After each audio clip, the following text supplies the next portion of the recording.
Students, exercise 12.1 class 12th question number 6 देखिए। z is equal to X plus two Y, this is the objective function. Subject to constants are 2x plus Y greater than equal to 3, x plus two Y greater than equal to 6, x greater than equal to 0 and y greater than equal to 0। First of all हम क्या करेंगे, graph plot करेंगे।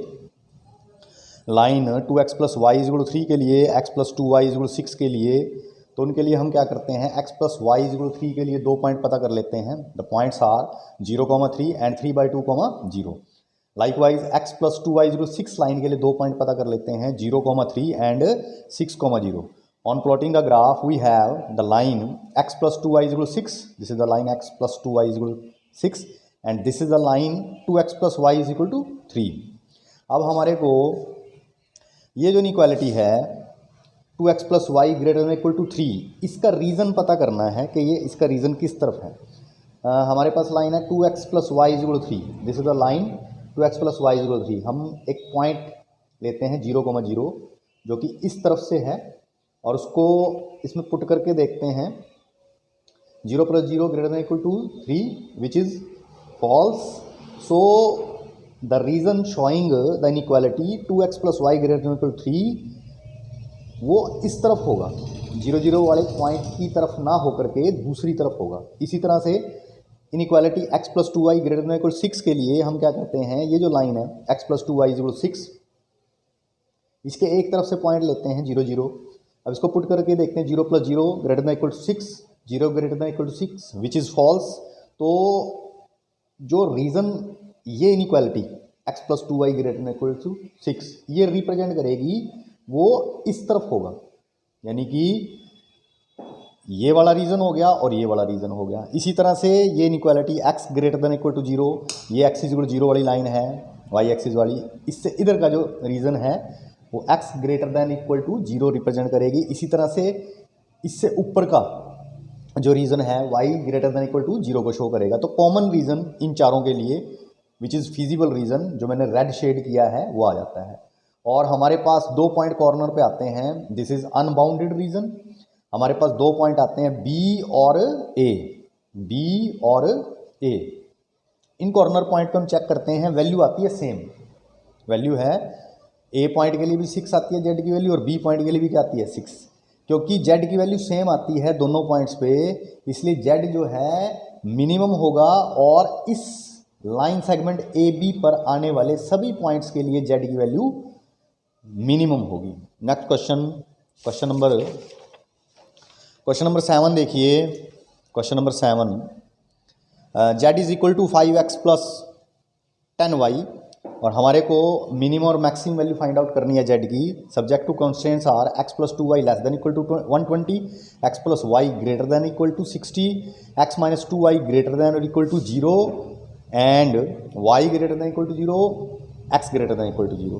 हम graph plot करते हैं corresponding line के लिए। x plus two Y is equal 120, इस लाइन के लिए दो पॉइंट पता कर लिए हमने, 0, 60 और 120, 0। इसी तरह से x plus Y is equal to 60 के लिए हमने दो पॉइंट पता कर लिए। इसी तरह से x minus y is equal to 0, इस लाइन के लिए भी दो पॉइंट पता कर लिए।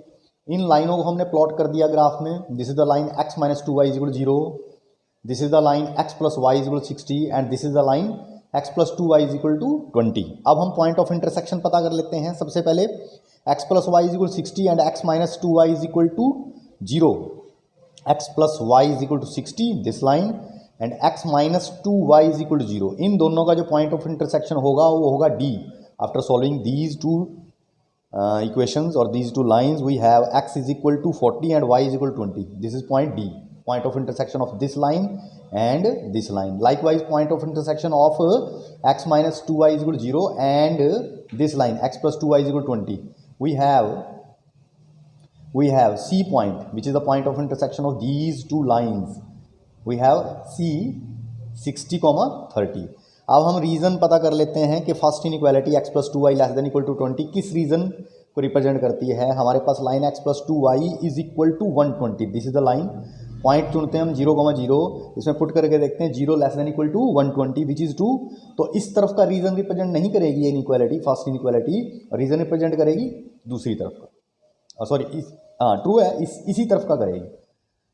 0, 0 पुट करने पर ये ट्रू आता है, इसलिए जिस तरफ ये पॉइंट 0 है उसी तरफ के रीजन को रिप्रेजेंट करेगी। Next inequality x plus Y greater than equal to 60, इसके लिए x plus Y greater than equal to ये x plus Y is equal to 60 ये लाइन है। अब यहाँ भी हम 0 पुट करके देखते हैं, ये फॉल्स आता है। इस तरफ का रीजन ना होकर के दूसरी तरफ का रीजन होगा, यानी कि ये वाला रीजन इस दूसरी तरफ का। अब तीसरी line x minus 2y is equal to 0, this is the line x minus 2y is equal 0। क्योंकि ये 0 में से पास कर रही है इसलिए हम 0 पॉइंट को पुट नहीं करेंगे, कोई और पॉइंट पुट करते हैं। मैंने पॉइंट पुट किया है 10,0, ये है 10,0। तो 10,0 जो हम पुट करेंगे x की जगह 10 और y की जगह 0, 10 ग्रेटर देन इक्वल टू 0 आता है विच इज ट्रू। तो इसका मतलब this inequality x minus 2y greater than equal to 0 represents the region lying here, नीचे की तरफ जो रीजन है। तो अब x greater than equal to 0 इस तरफ के रीजन को रिप्रेजेंट करती है और y greater than equal to 0 इस तरफ के रीजन।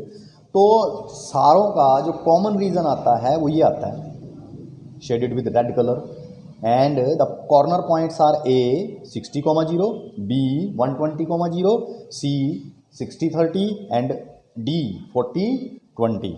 और Z की वैल्यू इन सभी पॉइंट्स के ऊपर हमने निकाल के देखी, वो आती है A पॉइंट के लिए 300 which is minimum, B point के लिए 600, C पॉइंट के लिए भी 600 और D पॉइंट के लिए हमने निकाली है 40, लेकिन मैक्सिमम वैल्यू इसमें 60 आती है और जो मिनिमम वैल्यू आती है वो है 300। तो हमने देखा Z की जो मिनिमम वैल्यू है वो है 300 which is at the point A, and जो मैक्सिमम वैल्यू आती है 2 पॉइंट पे आती है। तो B और C पे क्योंकि मैक्सिमम वैल्यू आती है 600, तो BC, this is line segment BC, line segment BC के हर एक पॉइंट के ऊपर जो वैल्यू आएगी वो मैक्सिमम वैल्यू आएगी, दैट इज 600। तो Z has the maximum value 600 at every point on the line segment BC। Minimum value है 300 पॉइंट A पे और मैक्सिमम वैल्यू है इस लाइन सेगमेंट BC के हर एक पॉइंट के ऊपर।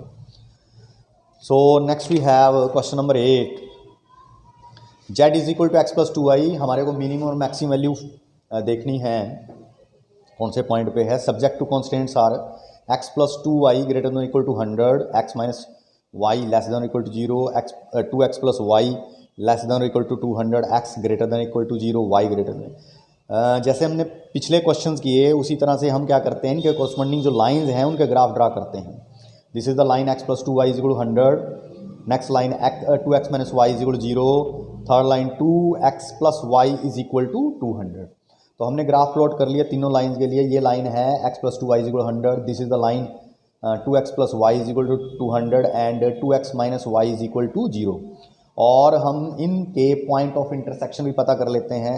ये line 2x plus Y is equal 200 and this line 2x minus y is equal 0, इन दोनों का point of intersection elimination method से दोनों को सॉल्व करके हमारे पास जो पॉइंट आता है पॉइंट ऑफ इंटरसेक्शन वो आता है 50-100। अब इन दोनों का जो पॉइंट ऑफ इंटरसेक्शन है वो ये आता है 100,0 और इस लाइन का और इस लाइन का पॉइंट ऑफ इंटरसेक्शन आता है 20,40। अब हम रीजन को रिप्रेजेंट करते हैं कि फर्स्ट इनइक्वालिटी किस रीजन को शो करती है, x plus 2y is equal to x plus 2y greater than equal to 100। पहले तो x plus 2y is equal to 100, this is a line 0 put करेंगे जब पॉइंट ये आता है फॉल्स, तो इस वाले रीजन को रिप्रेजेंट नहीं करती, दूसरे रीजन को, इससे दूर वाले रीजन को, ये वाला रीजन ये। इसी तरह से next inequality 2x minus y less than equal to 0, 2x minus y is equal to 0, this is the line 2x minus y is equal to 0। अब क्योंकि ये लाइन पास होती है 0 में से तो हम कोई और पॉइंट पुट करेंगे। मैं पुट करके देखता हूँ 50,0, यहाँ पे लाई करेगा, यहाँ 50,0। तो जब मैंने पुट करके देखा तो ये आता है फॉल्स, इसका मतलब 50,0 वाले पॉइंट की तरफ वाला रीजन इसको रिप्रेजेंट नहीं करता, दूसरा रीजन करेगा, यानी कि ये इस रीजन को रिप्रेजेंट, ये जो इनइक्वालिटी है ये इस रीजन को रिप्रेजेंट करती है, इस लाइन से इस तरफ वाले रीजन को। Next we have 2x plus y less than equal to 200। हमारे पास जो लाइन है x plus 2x plus Y is equal to 200, this is the line, और हम वही 0 पॉइंट पुट करते हैं तो हमारे पास ये आता है 2, तो इसी तरफ वाले रीजन को ये इनइक्वालिटी शो करेगी। और x greater than equal to 0 ये आ गया, y greater than equal to 0 ये आ गया, तो कॉमन रीजन इन सभी इनइक्वालिटी का ये आता है which is shaded by red colour. और we have the corner points A which is 0,50, B which is 20,40 and C 50 100 and D 0,200।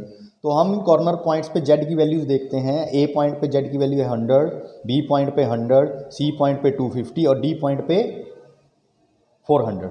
We can see Z has maximum value, that is 400 at the point D, and Z has minimum values 100 at point A and B. So minimum value of Z, that is 100, will be at every point on the line segment AB. line segment AB के ऊपर जितने भी point होंगे उन सभी के ऊपर Z की वैल्यू क्या बनेगी? मिनिमम बनेगी। नेक्स्ट क्वेश्चन नंबर 9 देखिए। We have Z is equal to -x+2y, जिसको हमारे को मैक्सिमम वैल्यू बतानी है। Subject to constants are x greater than equal to 3, x+y greater than और equal to 5, x+2y greater than equal to 6, y greater than equal to 0। तो like previous question हम क्या करेंगे? ग्राफ प्लॉट करते हैं corresponding lines के लिए, x+y equal 5 के लिए, x+2y इक्वल 6 के लिए। और ये जो दो लाइनें हमारे पास, इनके 2 पॉइंट पता करके हमने लाइन प्लॉट कर ली ग्राफ पे। This is the line x+y is equal to 5, this is the line x+5 is equal to 5। Second line is x+2y is equal to 6। और इन दोनों का एलिमिनेशन मेथड से पॉइंट ऑफ इंटरसेक्शन पता कर लिया, विच इज b 4,1। अब हमारे पास जो नेक्स्ट जो इनइक्वालिटी है which is x greater than equal to 3, इसके लिए जो लाइन है वो होगी x is equal to 3। This is the line x is equal to 0, x is equal to 1, x is equal to 2, this is x is equal to 3। x is equal to 3 जो line है वो perpendicular होगी x axis के साथ passing through the point 3,0। This is x is equal to 3। अब x greater than equal to 3 इस तरफ वाले रीजन को रिप्रेजेंट करेगी।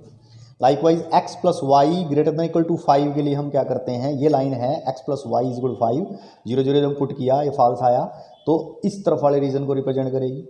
इसी तरह से x+2y is equal to 6, 0 0 put किया वो दूसरे रीजन को, ये वाले रीजन को रिप्रेजेंट करेगी। तो हमारे पास जो कॉमन रीजन आता है वो ये आता है शेडेड बाय रेड लाइन्स। और जो कॉर्नर पॉइंट्स आते हैं वो C, B और एक ये A। C point is 3,2, B point is 4,1 and A point is 6,0। तो कॉर्नर पॉइंट्स पे हमने Z की वैल्यू चेक की। A पॉइंट पे Z की वैल्यू आती है -6, B पॉइंट पे Z की वैल्यू आती है -2 और C पॉइंट पे आती है 1। अब क्योंकि फिजिबल रीजन जो है वो है अनबाउंडेड है और वैल्यू सारी डिफरेंट है, और इनमें से जो मैक्सिमम वैल्यू है वो है 1, मैक्सिमम वैल्यू 1। दिस वैल्यू मे और मे नॉट बी मैक्सिमम। ये वैल्यू मैक्सिमम हो भी सकती है जेड की और नहीं भी हो सकती है। उसके लिए हम क्या करते हैं? जैसा कि रूल है -x+2y, ये जेड वाला जो फंक्शन है जिसको हम ऑब्जेक्टिव फंक्शन बोल देते हैं, -x+2y, इसको ग्रेटर देन 1 लेंगे, greater than 1, only greater than 1। और इसके लिए हम क्या करेंगे? यहाँ पे इस ग्राफ में इसका रीज़न बनाएंगे। अगर ये वाला रीज़न और फिजिबल रीज़न में कुछ पॉइंट कॉमन हैं तो we don't have maximum value of Z. अगर इनमें इसके रीज़न में और फिजिबल रीज़न में कोई भी कॉमन पॉइंट नहीं है तो we can declare that maximum value Z is 1। तो हम इसके लिए -x+2y ग्रेटर देन 1, इसके लिए लाइन ड्रा करते हैं। अब -x+2y is equal to 1, -x+2y is equal to 1, इस लाइन के लिए हमने क्या किया? ये रही line -x+2y is equal to 1। इसके 2 पॉइंट पता कर लिए जो हैं 0 1/2 और -1 0।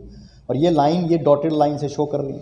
इसको डॉटेड लाइन से शो क्यों करते हैं? क्योंकि इनइक्वालिटी के साइन में इक्वल टू 1 नहीं है। तो इस डॉटेड लाइन के ऊपर जितने भी पॉइंट पड़ेंगे वो इसमें इंक्लूड नहीं किए जाएंगे इसके रीजन में।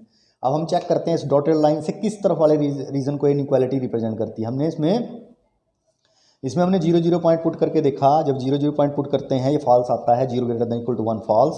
तो इस तरफ वाला रीजन नहीं है, ये दूसरी तरफ वाले रीजन को रिप्रेजेंट करेगी, यानी इस तरफ वाले रीजन को। ठीक है, तो हमने देखा this inequality, region of this inequality and the feasible region have some common points. ये देखिए जिसको मैंने ब्लू कलर से शेड किया है, इसके रीजन को शो करता है। इधर भी है लेकिन हमने कॉमन पॉइंट दिखाया, ये ब्लू और रेड ये कॉमन हो गए। इसके रीजन में और फिजिबल रीजन में कुछ पॉइंट कॉमन आते हैं. So Z has no maximum value. Last question, question number 10.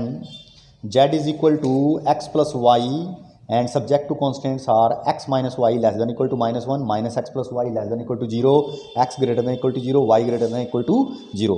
Like previous questions, हम क्या करते हैं, ग्राफ प्लॉट कर देते हैं. Line x minus y is equal to minus 1 के लिए, minus x plus Y is equal to 1 के लिए. ये पॉइंट हैं. हमने लाइन, ये लाइन है x minus y is equal to minus 1 और ये लाइन है minus x plus Y is equal to 0. अब इनके रीजन को रिप्रेजेंट करने के लिए हम इसमें क्या करते हैं, एक पॉइंट पुट करते हैं 0 0 0 0 पॉइंट पुट करके देखा, ये फॉल्स आया. 0 less than equal to minus 1 which is false. तो जो रीज़न ये inequality x minus y less than equal to minus 1 represent करेगी वो होगा इस पॉइंट से दूसरी तरफ, इस तरफ वाला रीजन. इसी तरह से minus x plus y less than equal to 0, यहाँ पे हमने ये, क्योंकि 0 0 में से पास करता है इसलिए हम 0 0 पॉइंट नहीं रखेंगे. Minus x plus Y is equal to 0 को ये लाइन रिप्रेजेंट करती है. तो हम यहाँ एक पॉइंट रखेंगे 3,0. तो 3,0 जो यहाँ रखे, x की वैल्यू 3, y की वैल्यू 0, तो हमारे पास आता है minus 3 less than equal to 0 which is true. तो इसी तरफ का जो रीज़न है ये इनइक्वालिटी शो करेगी. और थर्ड हमारे पास है x greater than equal to 0, वो इससे y एक्सिस से इस तरफ का रीज़न होगा और y greater than equal to 0 x axis से ऊपर का रीज़न होगा. तो we can clearly see that there is no common reason, so there is no feasible reason, so Z has no maximum value.